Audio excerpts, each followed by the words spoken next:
You know that specific feeling, right? When you're scrolling through your feed or maybe you're reading a hot take on an article and you hit a sentence that just makes you physically stop.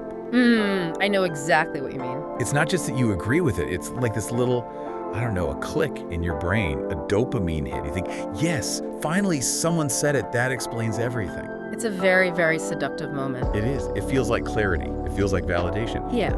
But we have a massive stack of research today. Articles, psychological studies, and some pretty heavy philosophy notes that suggest that specific feeling, that moment of instant frictionless agreement. It isn't usually a sign you've found wisdom. No. Actually, if we look at the material we've got, especially through a stoic lens, that feeling is more like a warning signal. A red flag. A huge red flag waving right in your face. And that is the hook for today's deep dive. We are unpacking the concept of half-truths. And I want to be really clear up top. We aren't talking about fake news or, blatant lies here. Right. This isn't about spotting a doctored photo. Yep. The sources are very specific about this. The Stoics, for instance, they weren't actually that terrified of lies. Lies are, well, they're clumsy. They usually stand in direct opposition to reality, so if you're paying attention, you can spot them. A lie is like a brick wall. You run into it, and you know it's there. But the half-truth, that's different. That's more like a fog. Exactly. It's much more dangerous to your internal freedom. It's information that is partially true, maybe even factually correct on the surface, but it has been, let's say, surgically altered. How so? It leaves out crucial context, or, and this is the key part, it leaves out your own responsibility in the matter. It tells you a story that feels complete, but is actually missing its engine. So our mission today is to figure out why we fall for this stuff. We're going to look at the evolutionary biology that makes our brains crave these simple narratives, how modern algorithms are just pouring gasoline on the fire, and then the part I'm most excited about, the practical Stoic strategies. How do we actually keep our heads on straight in a world that is basically designed to feed us these incomplete stories? And I think it's worth noting for you, the listener, this isn't just an exercise in media literacy. This is about personal agency. It's about not letting your mind get dragged around by ideas that feel good, but in the end, they paralyze you. Okay, so let's start with the internal wiring, the psychology. Why are we so susceptible to this? You'd think, logically, humans would want the whole truth. We pride ourselves on being rational. Yeah. But the research says, nope. Not even close. If you look at how the brain evolved, it wasn't designed to be a truth-seeking missile. It was designed for survival. And in biological terms, survival is all about two things: conserving energy and reducing anxiety. Okay, unpack that. So a full complex truth is what? It's too expensive for the brain to process. It's incredibly expensive energy-wise. Just think about what a full truth requires. It almost always involves contradiction. It involves nuance. It's this, but it's also that. And very often, the full truth includes a call to action. It demands you change something. Which causes stress. It causes cognitive stress. It literally uses up glucose. A half-truth, on the other hand. That's the brain's fast food. Perfect analogy. It resolves internal conflict immediately. It gives you a clear reason to stop thinking. It sorts the world into good and bad, or safe and unsafe, instantly. The sources gave a perfect example of this that I want to drill into because I think everyone has felt this. It's the phrase, life is unfair, so don't bother trying. Right. So let's just analyze that statement for a second. Is it false? No! I mean, look around. Life is objectively unfair. Systems can be rigged, people get sick for no reason, luck plays a massive role. You could do everything right and still lose. Exactly. So your brain hears, life is unfair, it runs a quick fact check, looks at the evidence and goes, true, verified. And because that first part is true, you swallow the second part, so don't bother trying, without even thinking about it. It smuggles the passivity in on the back of a verifiable truth. It's a Trojan horse. Precisely. It's a half-truth because of what it omits. It leaves out the other, much harder half of reality. That even inside an unfair system, you still have choices. You still have agency. But the half-truth is so much more comfortable. It absolves you of the burden of having to act. It gives you a justification for giving up. It's not my fault. It's the universe. And there's the emotional hook. The text points out that these half-truths almost always land with emotion. First, anger, self-pity, validation, long before logic ever gets a look in. By the time your rational brain shows up, your emotional brain has already let the half-truth in the door because it felt good. It soothed that anxiety of, maybe I should be doing more. Okay, now here is where it gets really interesting for me. There was this one point in the readings that, well, honestly, I found it a little insulting at first. I think I know which one you mean. We tend to assume that the people who fall for these flattened narratives are, maybe not the sharpest. We think it's an education problem. But the research suggests the complete opposite. This is the whole concept of intellectual vulnerability. Yeah, explain that. How on earth can being smarter make you more likely to believe a half-truth? Because if you're intelligent, you're really good at arguing. You're good at spotting patterns. You're good at rationalization. So when you encounter a half-truth that appeals to your ego, let's say a political narrative that makes your side look like heroes and the other side like complete villains, your intelligence gets to work. It gets to work. Doing what? Building a fortress of logic around that half-truth. You use your intelligence to fill in the gaps, to find supporting data, to rationalize away any contradictions. You are basically a much better defense attorney for your own bad ideas. Wow, so your intelligence doesn't get you closer to the truth, it just makes you better at defending the comfortable position you want to hold. That's the danger. The Stoic perspective here is that we can't just trust our intelligence to save us. It's just a tool. And it can be used to deceive ourselves just as easily as it can be used to find clarity. We need to trust self-suspicion more. We need to be wary of our own certainty. Okay, so that's the internal landscape. We've got a brain that wants comfort over complexity. But we don't live in a vacuum. We live at a digital factory that produces these things 24/7. Let's talk about the machinery of flattened truths. Right, this is where we move from psychology to sociology and, of course, technology. The environment we're in rewards information that is flattened. By flattened, you mean just stripped of all nuance. Stripped of nuance, stripped of complexity, stripped of the boring parts that might make you pause. To make something shareable, to make it go viral, it has to be aerodynamic. It has to travel fast. Friction slows things down. And nuance is friction. Nuance is friction, and the algorithms are the engine here. The source puts it in a really sharp way. Algorithms reward emotional resonance, not proof. Say that again. They reward emotional resonance, not proof. A half-truth doesn't need a bibliography. It just needs to make you feel something intense. Outrage, smugness, vindication. If it hits that emotional note, the algorithm blasts it to 10,000 more people. It creates a feedback loop of affirmation. And this leads to a specific danger I see everywhere right now. Confusing my experience with universal truth. Oh, this is huge. I went through this, so it must be true for everyone. Fallacy. It's incredibly common. Give us an example of how that plays out. Okay, well, imagine someone has a terrible experience at their job. A toxic boss, maybe they were fired unfairly. That is a real, true experience. It's valid.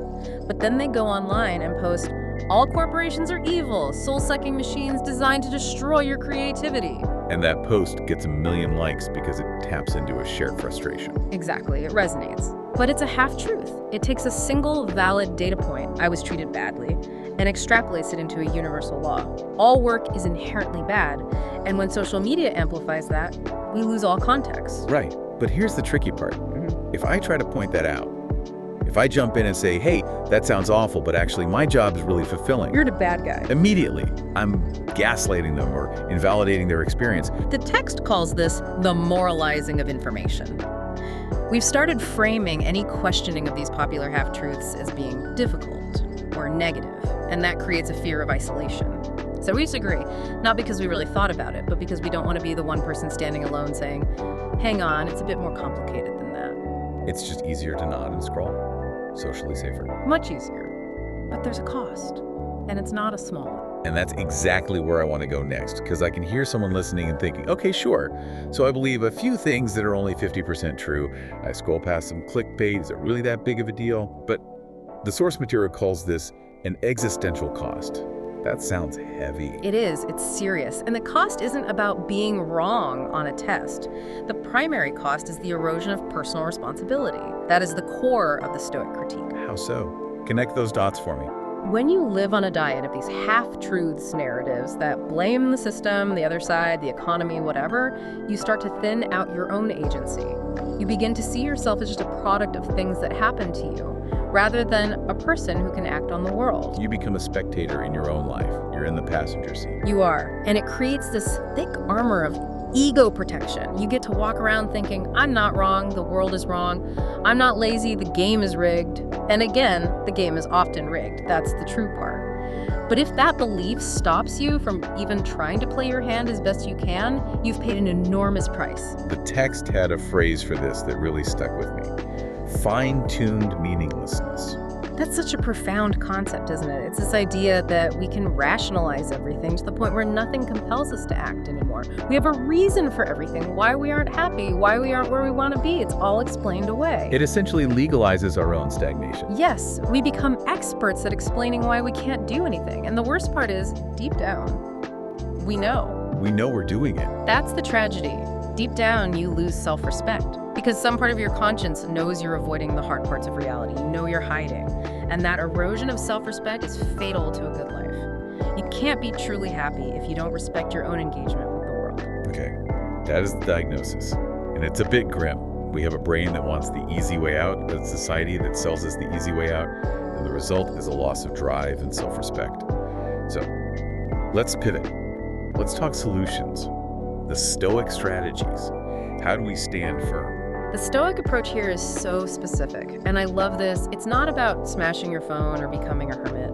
It's about a dialogue with the structure. It's about changing how you process what comes in. It's mental jujitsu. All right, let's walk through. Strategy number 1 from the notes, the pause, or as they put it, embracing the late response. This is the most practical tool you can use, starting today. When you see something that triggers that instant nod of agreement or that spark of anger, you just stop. You do not conclude. You allow the information to be temporarily true. Temporarily true. I like that phrasing. You're not stamping it as the truth, you're just holding it. You hold it in suspension, you let it sit there, and then you ask the magic question. What is this information silent about? Ooh, what is this silent about? Every piece of content has a frame. Every tweet, every article. What is being left out of that frame? Who isn't in the room? Just asking that question breaks the spell. You stop being a consumer of the content and you start becoming an interrogator of it. Okay, strategy 2, separating emotion from judgment. That feels very classic Stoic. This goes right back to Epictetus. The emotion, the anger, the excitement, that's a reaction. It's automatic. You can't really control that first flush of feeling. But a judgment is a verdict. It's a conscious decision to agree. So the strategy is to notice the feeling but not act on it. Exactly. Feel the emotion. Acknowledge it. Wow, I feel really angry reading this. But recognize that the feeling is not a verdict. Just because you're angry doesn't mean you're right. Just because you feel validated doesn't mean the statement is the whole truth. You create a gap between the feeling and the agreement. And that little buffer zone is where your reason can step in. In that gap lies your freedom. Strategy 3 is the responsibility check. This feels like the direct antidote to the life is unfair trap. It's the litmus test. If a piece of information makes you feel totally innocent, totally helpless, or totally righteous, be suspicious. Very suspicious. That is the signature of a half-truth. The I'm the victim and I'm also perfect feeling. Precisely. The Stoic asks, in this situation, even if everything this article says is 100% true, what is still my choice? If the information hides your choice from you, it's a half-truth. It's trying to disempower you. Strategy number 4, tolerating ambiguity. The text calls this tolerating the fog. And this is the hardest one for modern people, I think. We are trained to have hot takes. We want to know whose side we're on immediately. The Stoic strategy is to be okay with not having an opinion yet. To just say, I don't know enough to conclude. It's strangely liberating to just say, I don't know. It's incredibly liberating. It saves you so much energy. You don't need to have a fully formed verdict on every global event 5 minutes after it happens. Sitting in the fog of not knowing is a strength, not a weakness. It means you're waiting for something closer to the whole truth. And finally, strategy 5, scrutinizing the messenger. We have to be careful here, right? This isn't just about ad hominem attacks. No, not at all. It's not about trashing the person. It's about asking a fundamental question of credibility. How does this person live out what they are saying? Are they performing virtue or are they actually living it? That's it. Are they sharing this half-truth because they live by these principles or because it flatters their audience and gets them clicks? If someone is telling you how broken the world is while profiting handsomely from that outrage, just pause. Ask yourself what game is being played. Is this a performance or a principle? That's the check. So, if we do all this, if we pause and check our emotions and tolerate the fog, Yeah. what's the end game? Are we trying to find some kind of perfect truth? Because that sounds exhausting too. No. And the source material is very clear on this. The promised land here isn't omniscience. You will never know everything. The world is too complex. You can't fact check the entire universe. So what's the goal then? Internal freedom. The goal is to not be led by the nose, to not be a puppet of convenient narratives. It's about navigating the world with your eyes open, understanding that you're always seeing partial pictures, and keeping your own hands on the steering wheel of your life. The text had some great hypothetical wisdom here, imagining what the great Stoics would say if they were alive today, scrolling through social media. I loved that part. It imagined Marcus Aurelius, the Roman emperor, looking at a smartphone and saying something like, "Don't let your mind be dragged faster than you can live truthfully." Faster than you can live truthfully. Wow. Wow, that really hits home. We consume information instantly, but integrating truth, actually living it, that takes time. It takes digestion. If you're just dragged along by the speed of the feed, you aren't living truthfully. You're just reacting. You're a reflex, not a person. And what about Epictetus, the slave-turned-philosopher? Epictetus would probably just ask, in all this stuff you're hearing, what is actually within your control? He'd strip away all the noise and bring you right back to your own conduct, your own choices, right here and now. He'd ask, does this information help you become a better human or just a more angry one? But there's a trade-off, isn't there? If you live this way, you're going to be, well, slow. You might seem like a buzzkill. You will be slow. You will be late to the outrage. Everyone else will be posting their slogans, and you'll still be in the corner thinking. You might feel out of the loop. That's a real social fear. It is. But the trade-off is that you keep your sanity, and you keep your integrity. You aren't just an echo for someone else's half-truth. You are a sovereign mind. And in an age of information overload, keeping your own mind is the ultimate luxury. So to wrap this up, the core takeaway seems to be that half-truths are everywhere.